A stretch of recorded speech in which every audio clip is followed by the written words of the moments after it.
Hello everyone, my name is Paul Stamayoi, and we're back for Pokemon Y Shiny Hunting episode 208, Lapras. If you didn't watch the last episode, why didn't you? And this episode's topic is by me.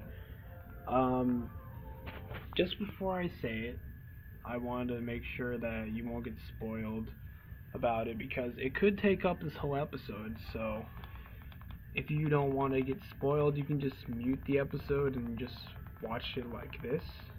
But, yeah, that was your warning. So, the topic for this episode is by me, like I said, if I didn't say that. Well, it is by me. So, it is about an anime, an English dubbed anime called AD Police. It's spelled A period, not the word period, just period, A period D. I think it's period after that. Yeah, period after the D too. And AD Police. So it's a really cool anime. It is quite an old one actually. I think one of the oldest ones I have currently. Oh no, I think no, it's like one of the second oldest ones, but it is a really cool anime. Pretty much it is about, it's only a few episodes, but this is not the only version of AD Police. There's another one that's different storyline, but it still has like the main robotic life forms called Voomers, and they say Voomer, but they show it in the episode as Boomer. I don't know, it says it's like biological. I don't know. I haven't seen it in such a long time, but pretty much they are in this age. I think it's funny because the city is called Gotham City, but it has nothing to do with Batman. I don't know, or maybe that is. Maybe that's like for Batman, and then that city just got turned into non-robotic. I don't know. It seems way too coincidental, or maybe they just like, okay, whatever. This is called Gotham City too. They could just literally have done that. But yeah. So anyway, pretty much, it was like hit by a nuke or something, or radioactive waste, or something really bad happened to the city, and one man was really smart to make. He thought this was good intention. I'm sure he had good intentions in the beginning to just help out the city, because I guess that was his city, or maybe he was just traveling the world and he just came across and he was like, oh, I can help this city be rebuilt. So anyway, this one guy pretty much rebuilt the city. Of course, I'm sure he had workers and all that, or just the robots that he built. So anyway, these Voomers he built that he created specifically to help out the city, and he actually added most of them to be workers in different shops, and just in general, just to help out people so that there's less human workers. And yeah, it was like, that's how pretty much that got super futuristic. It was already futuristic in the beginning, the idea of building robots to be substituted for workers instead of humans. So yeah, so anyway, so pretty much where the AD Police comes in, they are in charge of pretty much dealing with these rogue Voomers, to where how normally a computer has a virus. In this case, when the robots have a virus, they could be dangerous to people because their normal functions are just for doing specific jobs, but with a virus, it can have them doing things that are most likely not the job, just doing something crazy that could potentially hurt someone. So anyway, this is where the AD Police comes in. I guess, yeah, stands for Advanced Police. Yeah. So pretty much they it starts off with the main character. I'm pretty sure his name is Kenji. I'm pretty sure it's. I know eventually he has a partner, a blonde partner, not life partner. I mean the like how cops have a partner usually to help them out. Yeah, but anyway, his name is Hans, the blonde guy, and like I said, I'm pretty sure the main character is Kenji. So anyway, we see him just pretty much like I said, how it shows off the robots doing most of the jobs in the city. There was a robot that was working a burger restaurant, and he was like, Kenji was ordering a burger and all that, and he just looked like a normal citizen at first. And anyway, there was like right outside that building, very cool. No, they obviously must have put it in the story just to have it connected like that. But right outside of that restaurant, there was a whole area of cops targeting this guy who was holding. No, not someone hostage. Well, I don't think he was holding anyone hostage. No, he just had a stick of dynamite in his hand, and he threatened to blow it up unless someone can bring him his wife. Just because I'm pretty sure, yeah, he got divorced, or she just left him and he was depressed.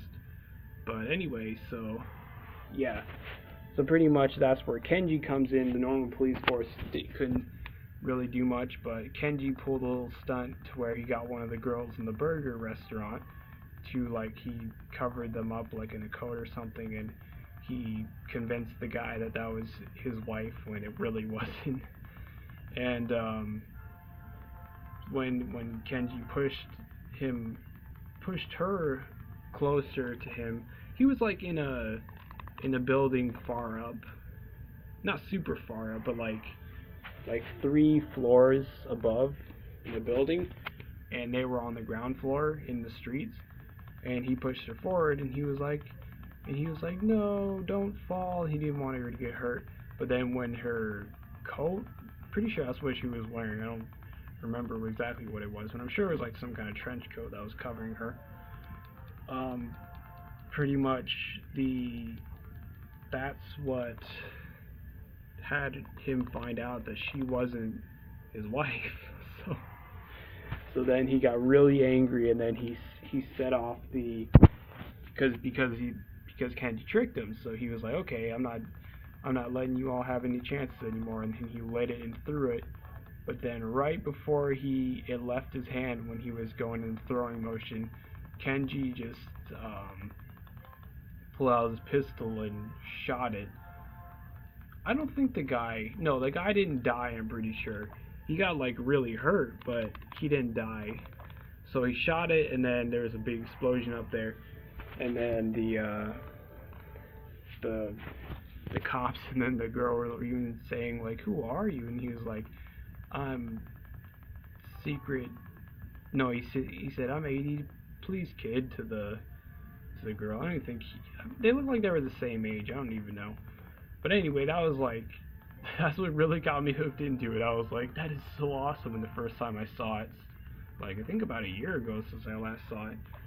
But when I first saw it, I mean. But yeah, it's pretty amazing. So anyway, when it gets further into the series, pretty much it is where, oh gosh, I was recording the bottom screen. You're probably wondering why it's still black, but then yeah, I was accidentally recording the bottom one. I only show the top one for like these parts, and then of course the bottom one to see if the Lapras is shiny or not. So anyway, yeah, but anyway, so pretty much how Kenji meets with Hans for the first time is Hans is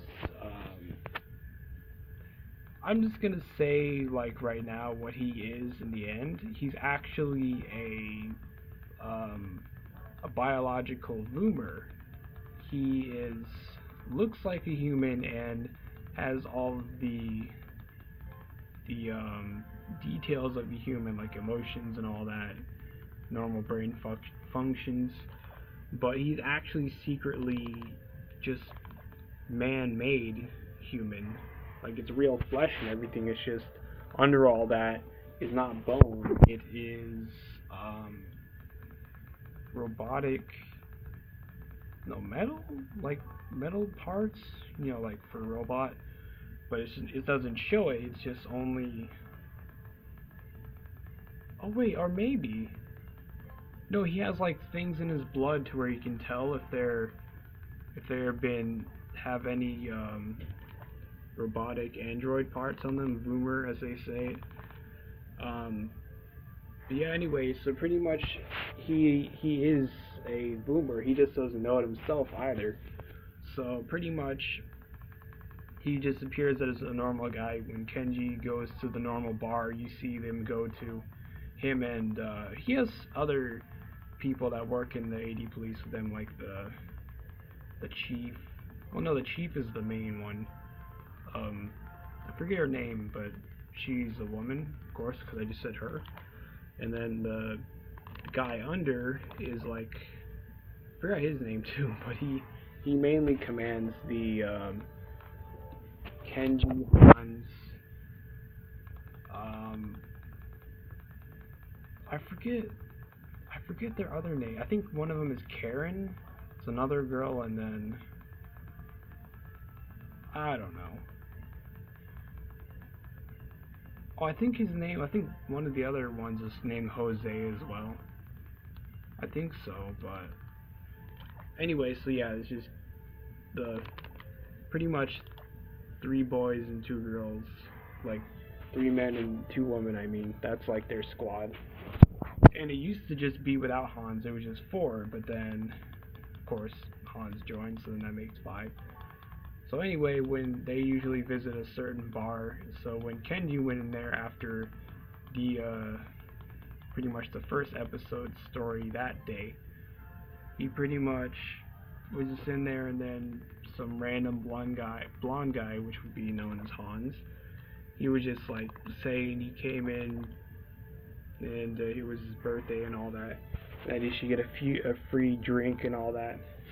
And the bartender was nice enough to give him that. But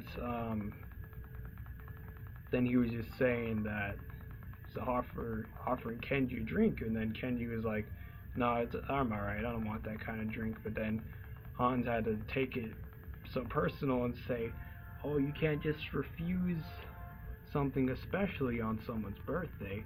Which, that's a load of crap, because if you don't want something, then you don't have to have it. You can just say, no thank you.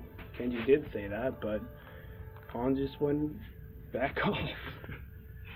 So anyway, yeah, that's how Hans, he's the one who pushed it too far, and then was like calling Kenji like a disrespectful, I think he called him like a curse word or something, I forget. But yeah, it's pretty much that's how he started out. And then they had like a little fight, and yeah, and pretty much that's how they met. That's how they started out. And then there was, most of the time they would be taking down the normal robots, boomers. But then eventually they found out about the biological boomers, like how Hans is one, but one of the main villains, okay, this will be the last one we check as well. One of the main villains was secretly a boomer the whole time. He just seemed like a human as well, because it wasn't discovered back then to the main story, I mean. But anyway, alright, not shiny. So anyway, so as long this is, say this each time, but if you could be so kind to donate to my Patreon, as long as you don't put yourself in a bad financial spot. Like I say, don't risk yourself for me, but if you are able to spare some donations, then thank you. But anyway, I've been your host, Palms to my Yoi, and goodbye.